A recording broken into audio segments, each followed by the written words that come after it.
All right, so 84,600. What do you think that number signifies, and why do you feel why do you think that number is significant?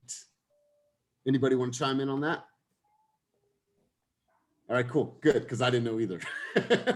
I didn't know either. So, but imagine this: Ernesto, Amy, Kelly, Herson. So, I think so, you just nailed it right there. So, imagine every day somebody says that you have $84,600 in your bank account every single morning. How many people would appreciate that and like that amount of money?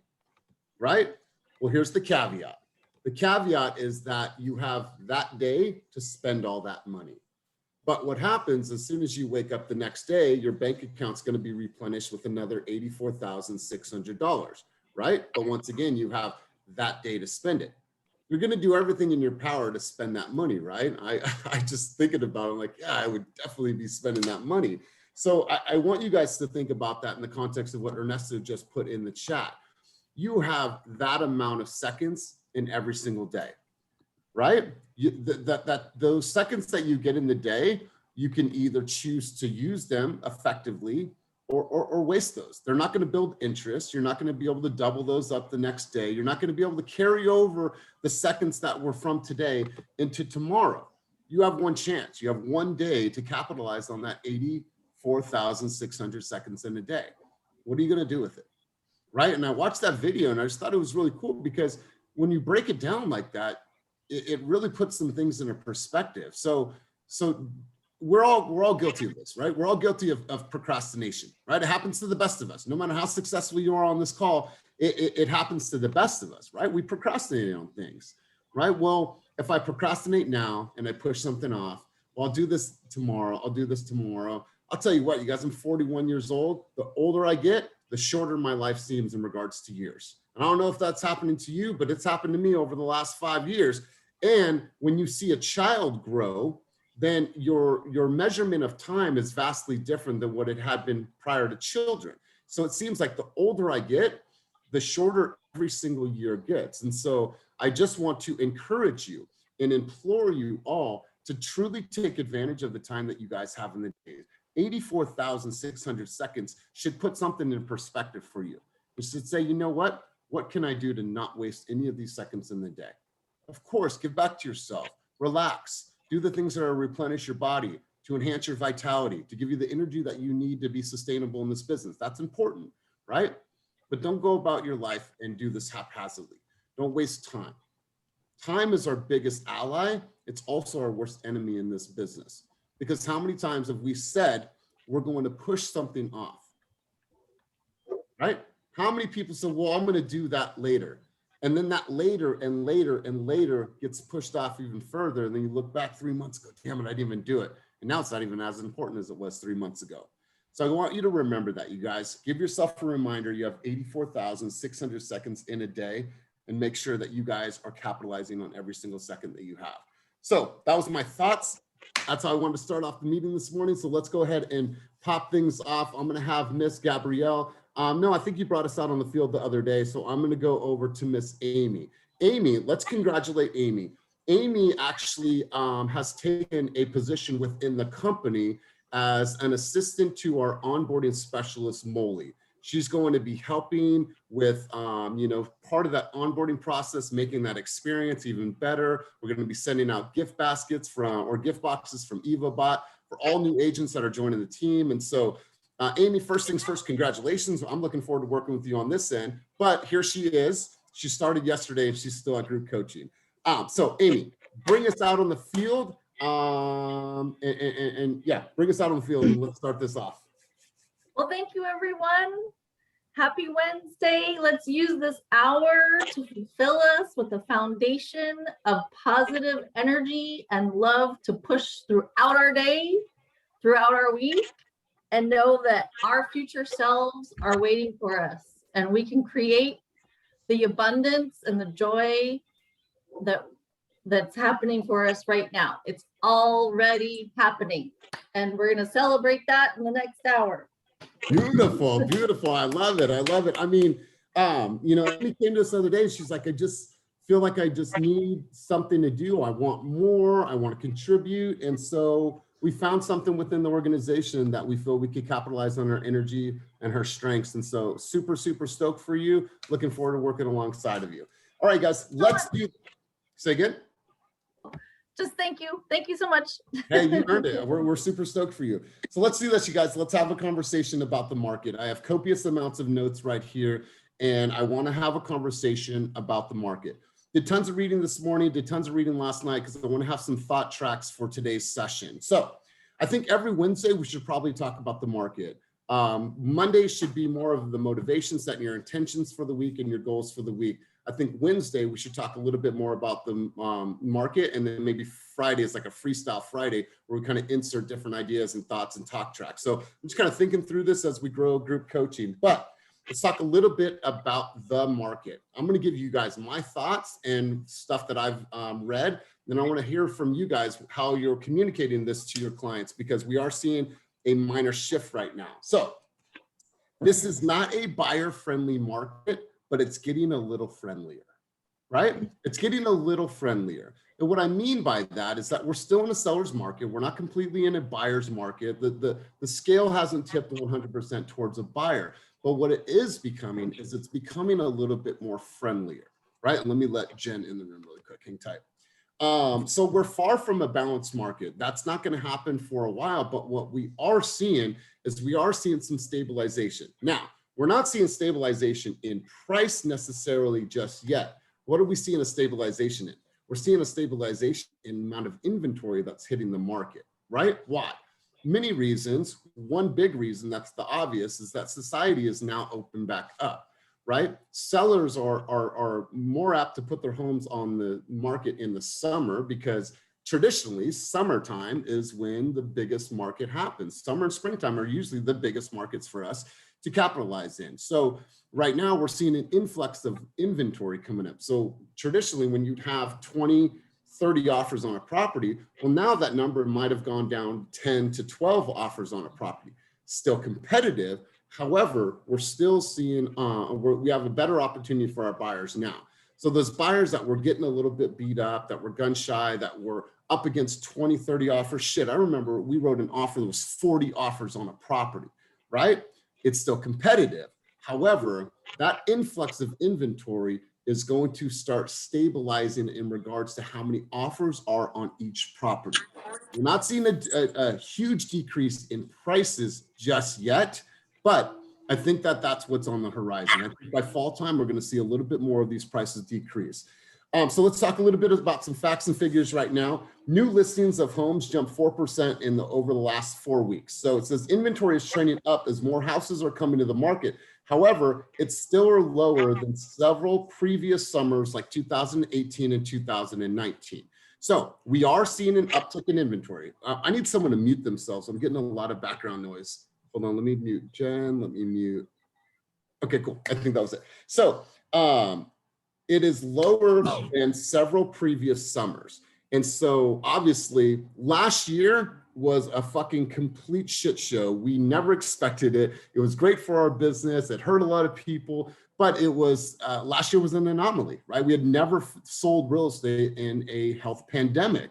And so now we're seeing some sense of normalcy. Some, like I said, it's friendlier. It's not a friendly market, it's friendlier. So we still have less in inventory than normal. So I think that what we need to be saying to our clients is that it's time for them to truly, truly be patient and understand that if you are in the fight right now, you have a really, really good chance of winning, but you still have to be patient. Are they going to go and see 5 homes and be like, oh, I want that one? Ask Kelly. She knows, she just experienced this. We saw 40 homes with these clients over the span of, I think it's just been 30 days, right? I think that's how long it's been, 30 days, to think about how many homes that you're seeing in that course of time. But I think she did a really good job at coaching them and understanding what was going on in the market around us. And so I want to have this conversation with you guys. I want to see what you're doing to prep the clients. I want to know how you guys are having this communication with your clients, because so many people have been beat up. If you've been searching for homes in this last year, you've probably taken some knocks on the chin. There's a lot of buyers that said, you know what, no way, no how, I'm done with this shit. And I'm not going to move forward because it's too stressful for me and my family, right? So we know that houses are on the market for less time right now than historically. We have to move quicker. We have to act faster. We have to make sure that they have their pre-approval, they have their proof of funds, and they are ready to go and they're educated. So knowing that, I want to be that the context for today's conversation. Let's have a market conversation. We're all seeing different nuances in our markets. And so Ernesto, you have your hand raised, so I'm going to turn it over to you, bro.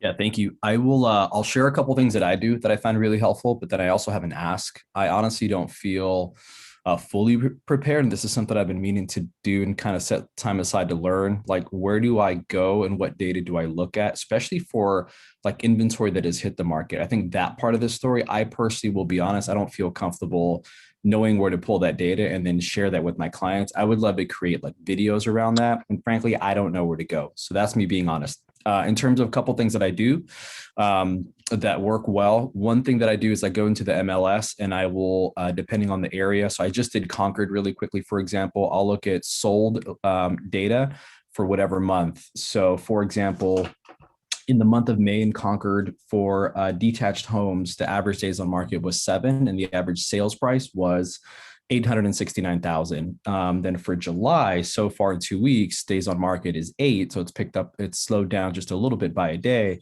but the average is 850, down from 870. So I think using that sort of data to tell the story has been helpful. The other exercise I do that's been super duper helpful with 2 buyers in particular, and I found that other agents haven't done that with that client before they came to me, is when they're looking for a home, a lot of people will start, like they'll jump on Zillow or Redfin and they'll just show what's active and kind of what those things are listed for. But when you flip the switch and show them what things are actually selling for and teach them how to do that, it's like, oh, like, okay, that's a completely different story. So that's something that has been super helpful for me. Awesome. I love it. Love it. And we're going to get to the other questions right now. So a couple things here. First off, if you go back, let me share my screen. So just right here, Ernesto, if you go back, the videos are already created for you, right? The East Bay Weather Report, if you go into community information and you go to real estate, housing, and statistics, this is going to make you an expert no matter where you are at in your business on how to understand the market. What you can do is you can watch the weather report from this July, compare it to last July, and all the stats, figures, and data are already provided for you, right? So then what you could do is you could take out a particular community, then you could talk about that in your own video. All right, guys, let's talk about Dublin. I want to talk to you about year over year inventory, year over year sales, and year over year price increase in this particular market. And let's dive right into this. I can do a 2-minute video on particular cities and really digest that information. If you're using the MLS, you can take a particular neighborhood, say it is a particular neighborhood in Oakland.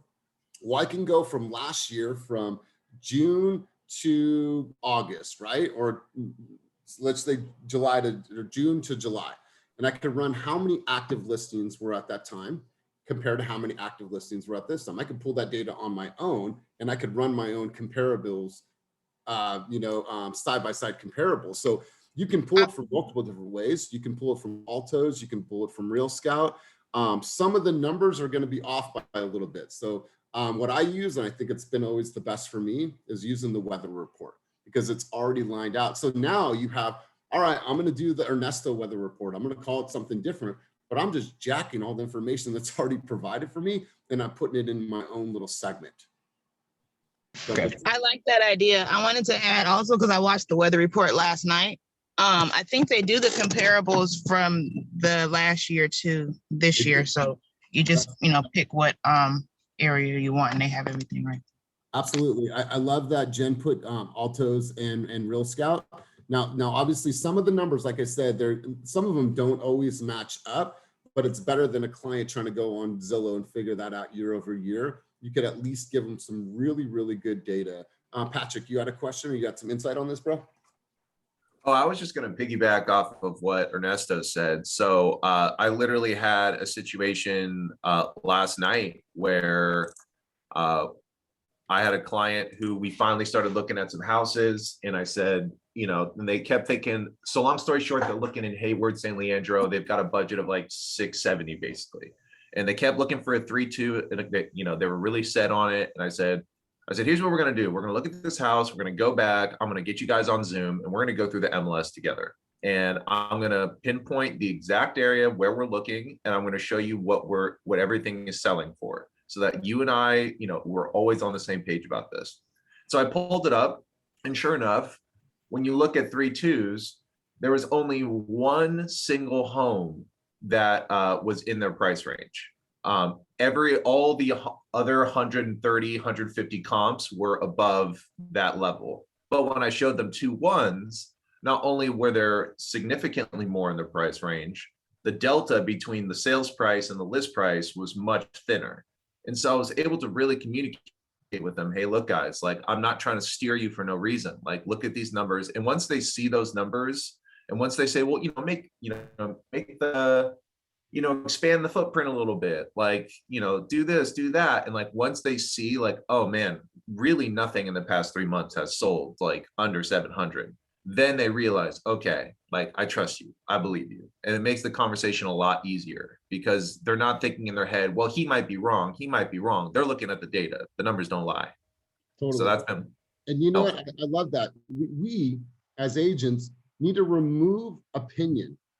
I'm not going to tell you my opinion. My thoughts on this property and me educating you as a consumer is based solely off the data, right? It's solely off the data. Yeah, we might get a little bit more insight from the listing agent on how many offers, where they're hoping to land. They might be really transparent with us, but everything is derived from the data. Let me show this to you. Can you guys see my screen? Ernesto, can you see the data?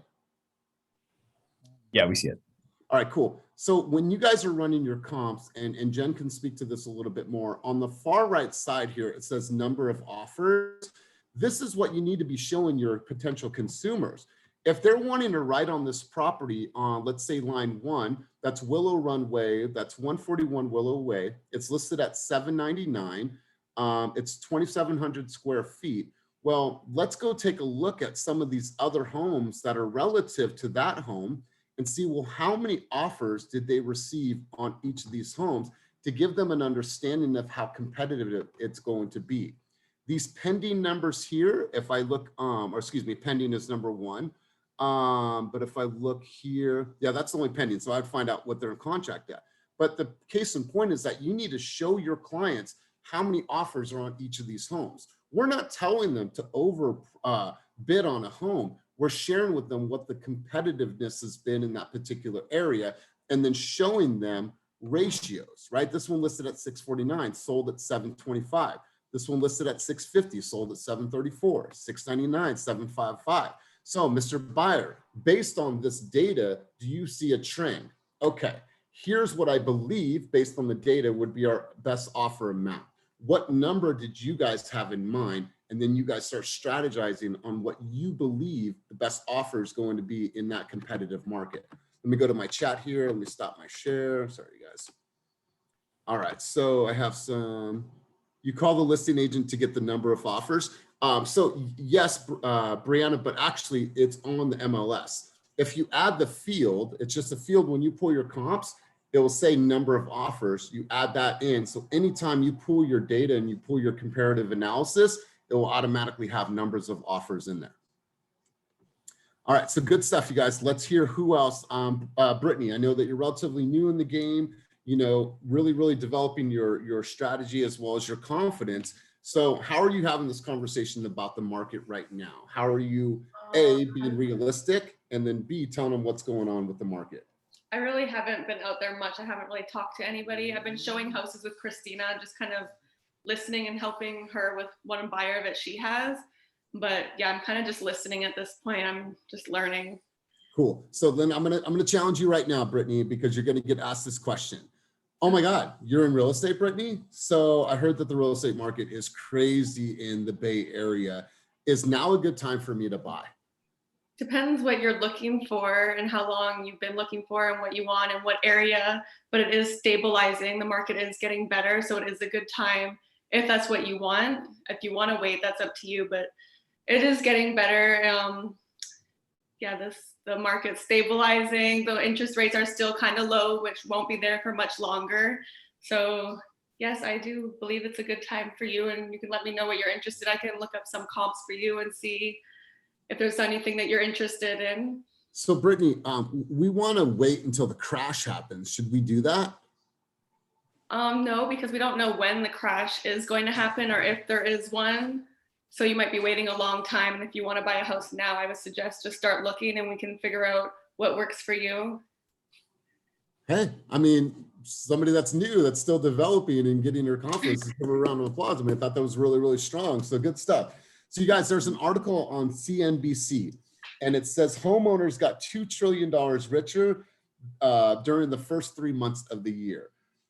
They saw equity jump 20%. About 62% of all properties sold in the United States saw their equity jump in the first 3 months of the year. That is absolutely insane, right? If you purchased a home in the Bay Area 5 years ago, you were sitting on tremendous amounts of wealth, right? So Brittany, good stuff. I love what you're saying. Who else has some insights? I want to hear what you guys are saying and experiencing in your respective markets. Let's go over to PK.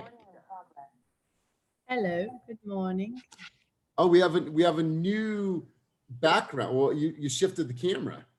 No, yes, so my desk position is changed now because my office is in the living room. So now it's in the different side of the living room. Awesome. All right, so I'm sure you're having this conversation with your buyers. So there's obviously a lot to unpack here. So kind of tell me the dialogue that you're currently having, seeing as that people are starting to hear, oh, I think there's a shift, inventory has, increased. How are you communicating that to your clients? Yes, so on the buyer side, the conversation is really more of encouragement. So what I've been saying is compared to last year and what we saw during the pandemic, right now the market has gone from a super hot seller's market to a very warm seller's market. So what we're seeing is the uptick in inventory, which gives you more options as the buyer. At the same time, interest rates are still low, but they are more on the rising side of things. So to take advantage of low interest rates and more inventory, it is a really good time to actually become more serious and invest more time into finding you the right house. So I think the transition from a hot to warm kind of context, it allows them to understand that we're definitely not in a cool market. It is not a market that they're just going to walk in and win and walk out. But it is a little bit more encouraging, and they do have a little bit more options in terms of properties to look at. Yeah, I love it. And it's the same. I love the spot check because I said on my notes earlier, it's not a buyer friendly market, but it's getting a little nicer in the sandbox, right? People are playing a little bit more friendly in the sandbox. And I think that what you said is right in alignment with that. So really, really good stuff. You guys, I'm hearing something develop right now that would be an ideal script for the lead pawn. Some of the lead pawn people haven't been called in a while, right? Hey, Mr. Buyer, it's Elias, Team Fast EXP. I wanted to call you. I have some words of encouragement. Okay. When you were searching for homes last year in Zillow, it was the wild, wild west out here, right? I'm sure you were looking, things were getting 20, 30 offers, right? I want to educate you on what's currently going on in the market because we have seen a minor shift as of recently. Let me educate you. Like, I want to call you with some words of encouragement or some thoughts of encouragement. I want to give you some insight on what's happening in the current market right now, because obviously this is important to you and your family. Let me hit you with something for 30 seconds and then hook them. And maybe that is the reason why now they're back out. Because I feel like I can compete with 10 people. Competing with 30 people, that's challenging, really challenging. And you know what else that is? It's fucking discouraging. It's discouraging, right? How many offers did you get on property? 52. Where were we? 44. That's right. It's like, oh my God, as a buyer, and trust me, we've had this. This is real scenarios. We've had that happen. So, Penise, love what you said. Let's go over to Sasha. Sasha, newer in the game, but been studying the market. What is the conversation you're having with clients right now about where we're I'm driving right now, so hopefully I won't lose you. But so basically, I guess for buyers, I mean, I think everyone nailed it on the head for the most part. But yeah, I would just say, you know, a lot like you said, a lot of people are discouraged. So people are kind of stopping, you know, their process and whatnot. So I would just say, kind of like you mentioned, don't, you know, it's a little bit more of an encouraging time. Let's kind of take a look at what we're looking at. I really like what Ernesto said in terms of month to month. So when you show them the data like that and actually prove to them that it's actually a better market, I would, you know, come at them at that, you know, numbers perspective and just say, look, why don't we take a look at the numbers here? As you can see, days on market is, you know, fluctuating a little bit. Offers are fluctuating a little bit. You're getting to see less competition. And so why don't we take a look at what you're, you know, focused in, what areas you're focused in, and kind of take a narrow look at you know, the numbers and the data based off of those particular areas. Love it, love it. So you guys, we picked up a buyer yesterday that had been working and wrote several offers with a different agent. No broker buyer agreement signed, but we got the lead. I called it. Jen was on a listing appointment with Martinique, and I hooked them for an appointment. And they said, yeah, our other agent was too slow and wasn't responding to us in a quick time frame, and want to hear from that person for a day, and then wouldn't update us on when homes went pending that we were interested in. So and I wrote this on my notes, we need to move with serious purpose right now. We need to communicate at a high level. We need to be super efficient. We need to be ahead of the curve. And obviously our clients are astute and they're going to get information, but you need to be so purposeful with the way that you move with your clients, because one small thing can make them feel, well, this person's not doing a good enough job for me. I'm going to go and work with somebody else. So be super purposeful and make sure that when you're providing data, it's not just the high level shit. We know that interest rates are low. We know that there's a slight uptick in inventory, but like, get granular, like Ernesto was saying, like, get really granular and really break this down for clients. So let's hear from Terry. Terry, I know that you're having conversations about this. People are asking you about the market, where we're at. What is the current communication you're having with your clients right now? So right now, because I primarily are not really a buyer agent per se, unless I'm working with a Zillow Flex client. And I just had a recent one that I took out on this past Saturday. First time buyers. I think the education level has to come further past the data and explaining them how to get into real estate, period. It's nice, Elias, that you're looking for a 3-2, but I need more information. Let me see what your current situation is as far as how much you guys are planning on spending. Then I'll take them to the data. In the meantime, if the data is discouraging to them, like, oh shit, 19 offers, we're not going to get a home, the conversation switched to, how do you get in the game? Real estate is a game that you have to get on the board. So no, you can't afford the 3-2. Let's look at some 2-1s, but that's not big enough for our family. Let's figure out a 2-1 that possibly has a different floor plan that fits for your family. So it's a lot of different conversations. It just depends on that particular buyer. But I think we have to have our antennas up to get them on the board, period. Totally. Not what they want, but what we explain to them, how they can pick up on some of the advantages, like these recent sellers that are getting this 20% upgrade now from purchasing 5 years ago. So totally. Kind of explaining to them the process of how equity grows and you have a chance to move up at another time. Yeah, I absolutely love that. You guys, if you're not, obviously I'm not going to beat this into you because I think I've done it enough, but making sure that you're doing a solid buyer's presentation. Even these people that we picked up yesterday, they want to write an offer. We're meeting with them tonight on Zoom at 6 o'clock. I'm still going to do a buyer's presentation with them. I'm going to fill in all the gaps from an educational standpoint that the last agent didn't do. Because I tell you what, you guys, there's a lot of agents out there that are not doing a buyer's consultation. They're not doing a disclosure review. And I also wanted to add. Nicole, can you mute your phone? Nicole, you're ordering food. Can you order? Or can you And Elias, I also wanted to add too, that when you get that conversation where you're booking an appointment, that you make it very clear to them that if it's more than one person purchasing, the importance of that other party being there in this current market is vital. Because if you Mrs. like the house and Mr.'s not there and offers are due tomorrow and he still needs to come back, you guys missed the opportunity right there. Totally. Absolutely. Absolutely. I love that, because don't let someone else do your job. Right. Oh, I'll tell my wife about it. You know, it's really, really important that you guys are on the Zoom together, because this is about educating you on the biggest asset of your life. Is there a better time for you guys that you're both going to be on the call? So good stuff. I love that point. Panisse, let me grab my coffee. I was going to say that most of us are working with buyers. Maybe like majority of the time is being spent with buyers. But I think it's a really good time to try to start conversations with potential sellers.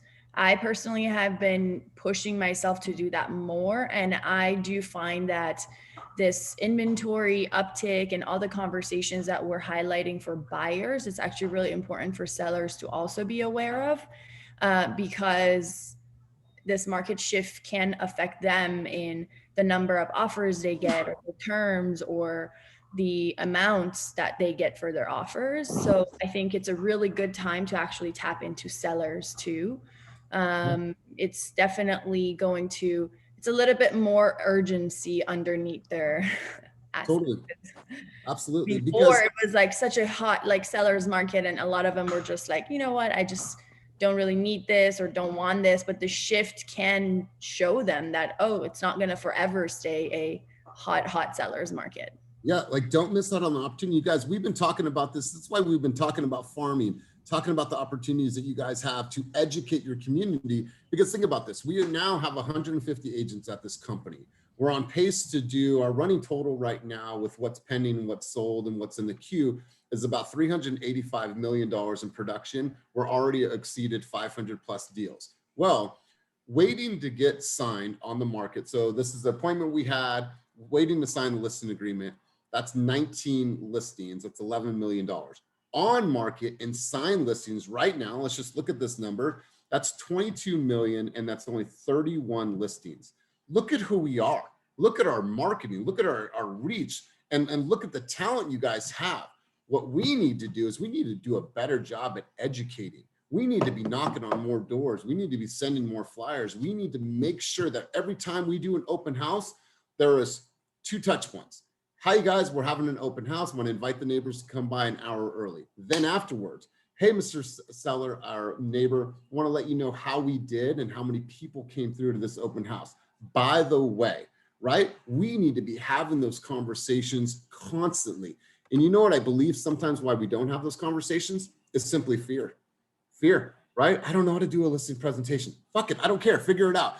Get the appointment, and I promise you, I'll go with you. Kenny will go with you. Someone will go with you. Jen just went on an appointment with Martinique yesterday up in Marin County, right? Martinique, so she got the appointment. She's like, mentor, can I get a little bit of help? Right? And so Martinique, let's talk about that experience, because obviously we're talking about, so why don't you speak to it? Jen pretty much like killed it. I thought we did really well, but she just pretty much broke off the whole process down, the marketing plan. She busted out the calendar and told them like, we'll start, painting and all that stuff. Well, this is what your return would look like. What do you feel like listing at? Like, it was great. It was amazing. It was a learning lesson for me. I felt like we almost had it, but it seemed like they already had their selection pick. There was a Caldwell Banker folder on the table, so I was like, fuckers. But it was still a learning lesson. Like, I just soaked up everything Jen told them, and I just kind of ad-libbed with her and let her take the lead, and it was amazing. So I love this, because now you're even more equipped for the next one. But if we truly take a stance, and I'm loving what people are saying, to educate people, and I say, you guys, I've been saying this for months, you guys have the ability to say, you know what, I live here, I want to share with the neighbors what's going on. There's that 55-year-old couple, my mom and stepdad, for whatever reason, they don't even have cable. I'm like, okay, my stepdad is never even been on Zillow. He doesn't know what Redfin is, right? But there's a lot of people out there that don't know what wealth they're sitting on, right? And when they have an opportunity to get $200,000, $300,000, potentially $400,000 over asking price for a home in particular communities, like, we don't want that to be too late. Not saying that they can't sell it for over asking, but getting 50 over asking versus 250, I want that, right? And so I'm really, really glad that we're having this conversation. Let's go over to Melissa. Oh no, Gabrielle, you had your hand up. Sorry, go ahead, Gabrielle. And by the way, Gabrielle, you did a fire presentation. I want you to drop that link in the chat on your BMR high note that you created. I thought that was dope. Okay, yeah, thank you. Oh yeah, I just wanted to share at my open house last weekend. I knocked on the doors before and talked to 20, or at least left flyers at 20 of the houses around the open house. And one of the neighbors came and he said that he bought his house in the 60s for like $18,000. And I told him what this house that I was holding open was going for, and he was kind of shocked. And like you said, he doesn't know about Zillow or Redfin because he's like 70 something. So it was great to meet a lot of the homeowners who had had their homes for years and years and years, who might think about selling one day to retire or something like that. Totally. Now, did you circle your wagons after your open house to let them know what happened with the open house? I'm going to. I want to, I think someone had mentioned doing like a QR code where you can tell them how to check the value of their house or something like that. So I want to do that in a week or so. Yep. So I wouldn't even wait a week or so, Gabrielle. Like, do it now, right? The open house just ended. The next day, I want to go back through and let them know how much activity they got at that home, right? You can make that QR code and then you can link it to HomeBot. So the first thing I would do is get a HomeBot account set up. But yeah, good stuff. I love this. I love it. Who else? Let's go over to, I want to make sure I get someone that's not driving. Josue, in your market, how are you having this conversation with your buyers and or sellers? Yes, about how the market it is right now. Correct. So yeah, basically, you know, the market is changing a little bit, and we always like to keep that motivation about low interest, because a lot of people get scared about, you know, how the market is competitive and all that stuff. So I always like to go with the good things first, so they get motivated. And I don't like to start with, you know, the market is so hot, it's so competitive. I like to start with the, you know, low interest benefits, and kind of show them like in long terms what will be the benefit to get like a low interest. And then I go and I move on with the, you know, how the market, and I will provide a little more data about it and what strategies we can use to be more competitive, and instead be like more competitive with our offers. Cool, because you're in Fresno, right? Yeah, I'm in Fresno, but to be honest, I will say like 90% of my business is in the Bay Area. Okay, all right, I see you. I see you. Yeah. Bay Area money and living in Fresno, I get that. Oh, yeah. In Fresno, I'll tell you, when I first got my license, I actually, I lived in Fresno when I got my real estate license, and there, I mean, anywhere within 200 miles is experiencing crazy, crazy amounts of growth. You would have never thought that a house in Fresno is going to sell for what it's selling for now. So good stuff. Let's go over to David. David, our spirit animal, are you there? Yep. My man. So someone's asking you right now, hey, I've been did you call me your spirit animal? I did, bro. You know, I've been reading, I've been watching the news. I'm seeing a little shift in the market. In your expert opinion, David, where are we at in this market, and should we still wait until the crash happens? Well, I think it's a very exciting time. We're seeing properties sit on the market. Days on market are my favorite thing. That's a really good indicator of how the market is.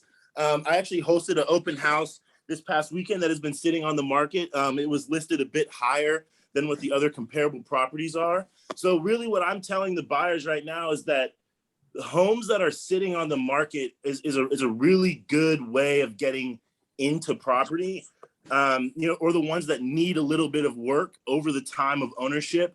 Obviously those like the shiny object syndrome, or like, you know, you move into a house that's turnkey, that's getting the top offers. But, you know, because the market is starting to cool down a bit, the homes that aren't as popular, the ones that have an awkward layout, or the ones that maybe not on the most ideal street, these homes are starting to become more obtainable from people who are a little bit, I guess, not as powerful in their buying power.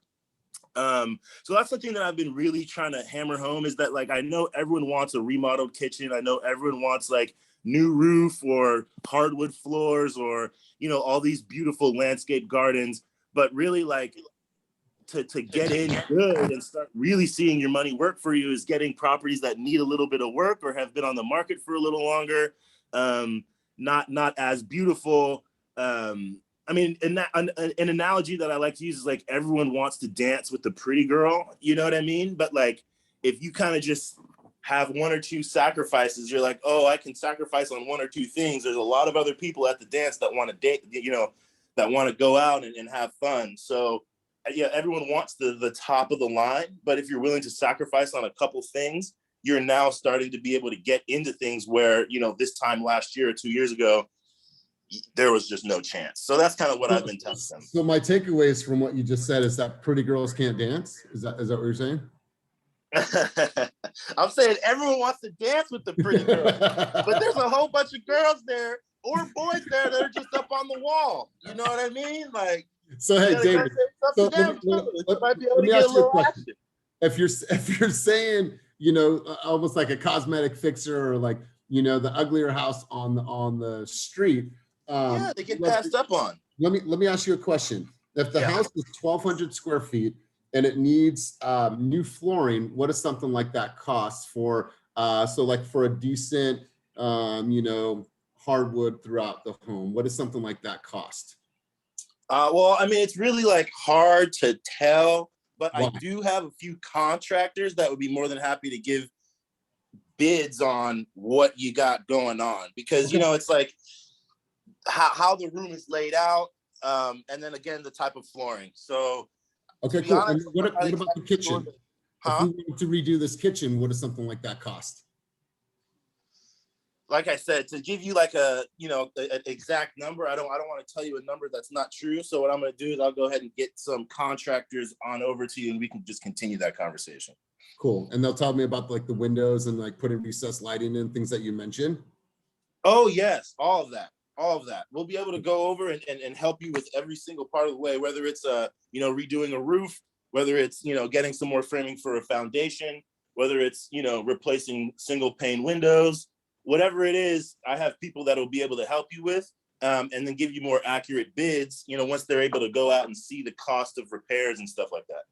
Cool. So something I think Ben Rojas does really good, something that Jen does really, really well, is to have a general sense of what things would cost, right? And the way that you would have that is by asking and forming a relationship, because if you're having that conversation, David, people are going to ask you that. Like, hey, let's go look at this cosmetic fixer. When they walk in, like, well, this is a lot of work. Well, if you were to do the flooring, if you were to do the lighting, if you're going to change out the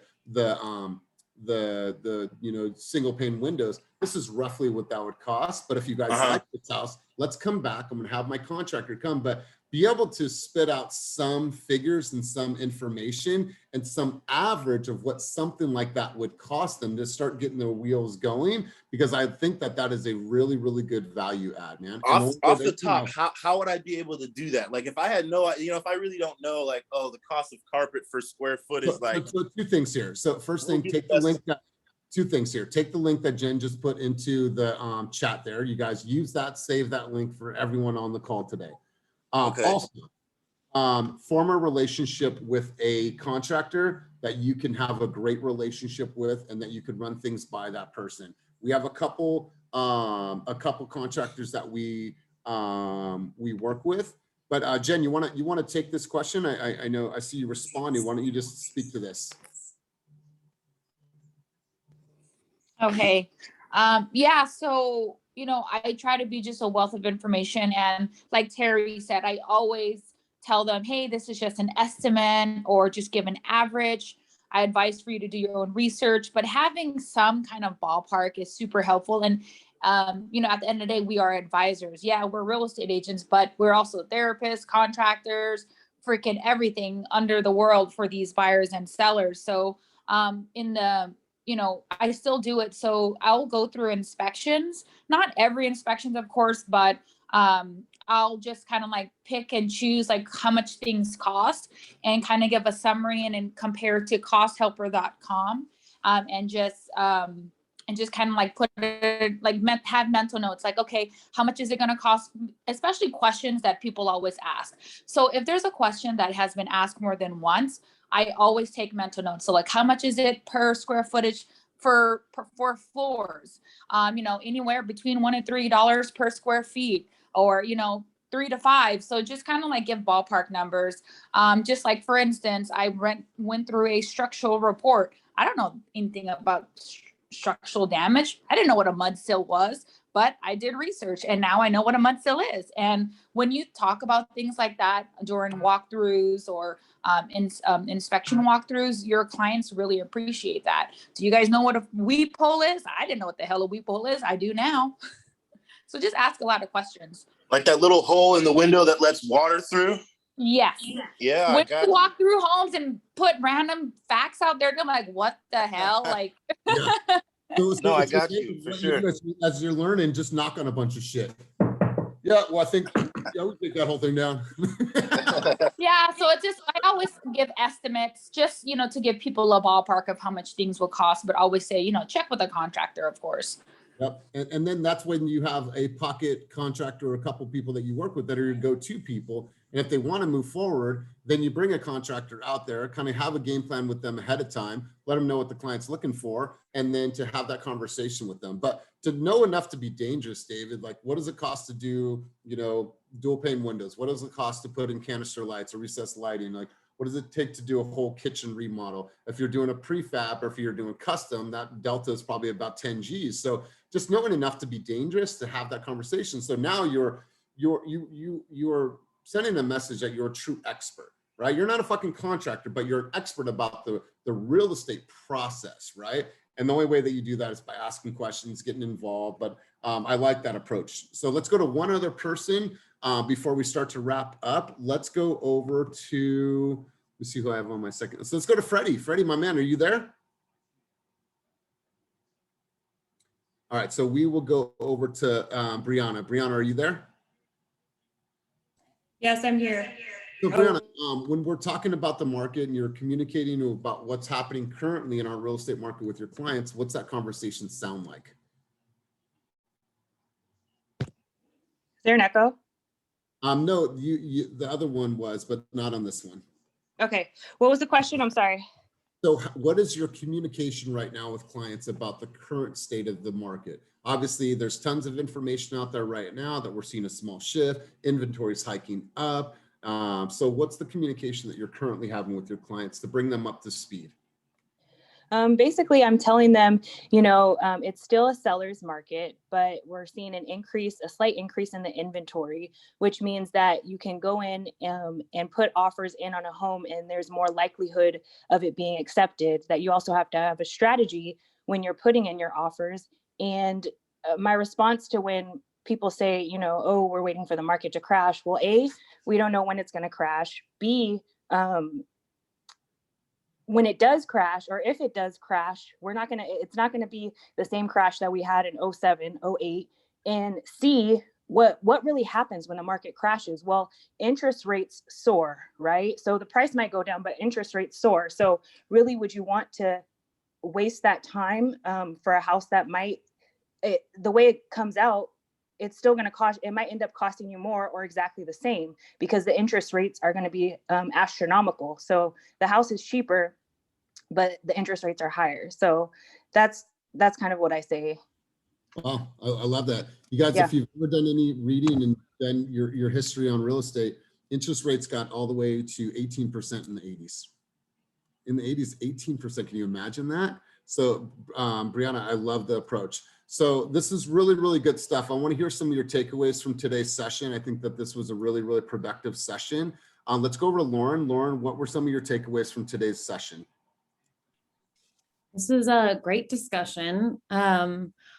I've just loved hearing everyone's different takes on how to approach these difficult questions that buyers will have, and I mean even non-buyers.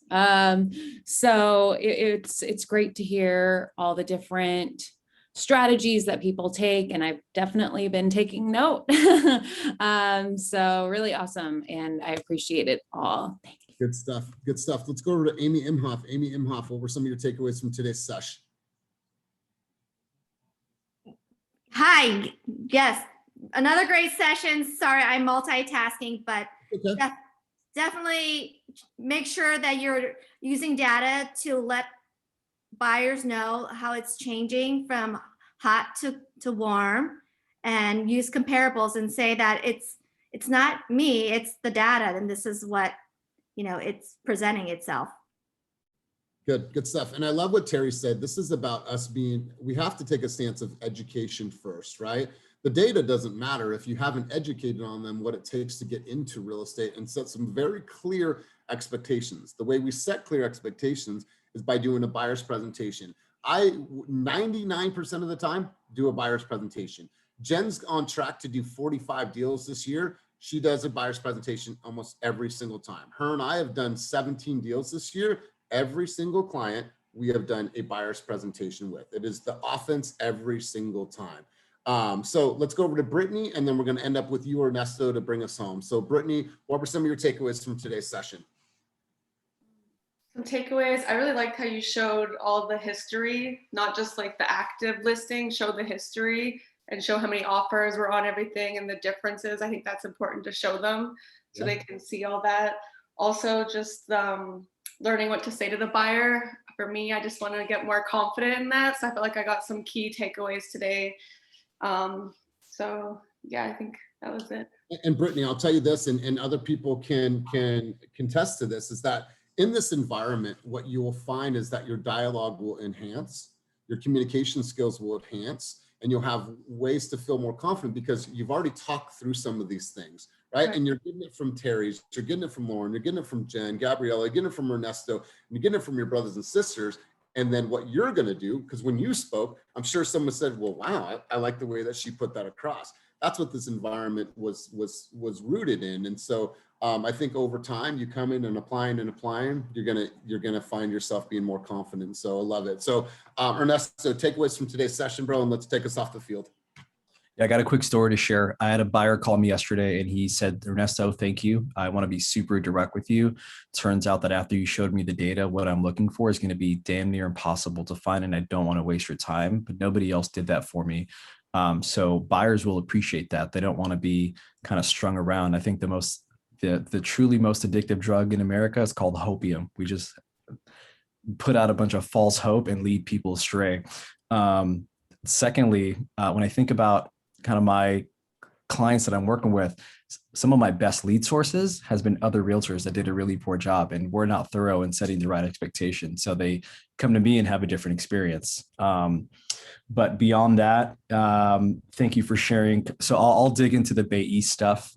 And that was super duper helpful for me. So those are, for me, some of my takeaways is some of the data points. And lastly, I'll say, when anyone asks me about timing a market and is the crash coming, blah, blah, blah, like literally nobody ever has predicted the market. So if there's not any motivation from the buyer, it's like, really, you're going to sit here and try to time the market to buy a home? Maybe you don't really want it that bad. That question doesn't really faze me. That's how I handle it. You guys may handle it differently, but that works for me. That's right. That's right. Because I mean, it may never happen. It may never happen. So you guys, really good session today. Remember, 84,600 seconds in your day. What are you going to do with your day? Hopefully I see a ton of you guys at our business planning workshop on Friday. That is in Walnut Creek from 11 to 1 o'clock. I'm looking forward to seeing you guys there, breaking bread, really diving into what's it going to take to be successful. Josue, if you can stay on, you and I have a one-on-one right now. So Elias, I just have a quick question about today's event. Is there a way that we can get that streamed? I'm not going to be able to make it to Walnut Creek, so I'm just wondering. So is there how to record it from the laptop, and so I won't be streamed, but it will be recorded and then posted. Perfect. Perfect. Okay. So all right. Thank you. Wonderful day, and if we have a session, feel free to stay in this room, and we will go ahead and get after it. So have a wonderful day, everybody.